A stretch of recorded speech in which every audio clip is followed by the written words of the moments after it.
अकाउंटची आणि त्याच्यामध्ये मी ते चीट पहिला दिलते. त्याच्यामध्ये ते काय आता प्रॉब्लेम सॉल्व्हिंग दिलते. असं आजपर्यंत वर्गात सोडवलं होतं की फक्त ते आपण अकाउंट टाकायचं आणि सोडवायचं त्याच्यामध्ये येत होतं. हे डायरेक्टली कन्सेप्ट डायरेक्टली आम्हाला डायरेक्टली डोक्यामध्ये कॅल्क्युलेट करायचे होते.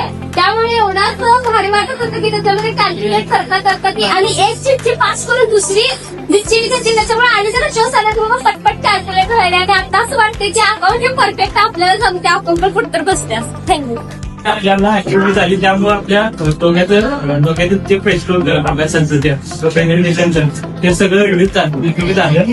आणि या ऍक्टिव्हिटीमुळे आपण किती टाइम मध्ये फास्ट हे करतोय ते आपल्याला पेपरसाठी पण आपल्याला उपयोगी पडते. पटकन कसं कॅल्क्युलेशन प्रॅक्टिस झाली आपल्याला. आणि या ऍक्टिव्हिटीमुळे आपल्याला बेसिक अकाउंटच्या कन्सेप्ट आहे जसं की वाशीट जनरल एंट्री लेजर या सगळ्या बेसिक कन्सेप्ट आपल्याला क्लिअर झाल्या.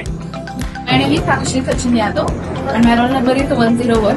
आजची अकाउंटची ऍक्टिव्हिटी झाली आहे ती खूप छान होती. त्यामुळे आम्हाला जे नवीन जे आमचे चॅप्टर आतापर्यंत कव्हर झाले नव्हते ते आज झालेले आहेत. Journal entry, ledger posting, cost sheet, final account. त्यामुळे सगळ्यांना बरेच नॉलेज आलेलं आहे. जेणेकरून आमची ती आता 2 दिवसांची एक्झाम होणार आहे त्यासाठी आम्हाला छान वाटतं.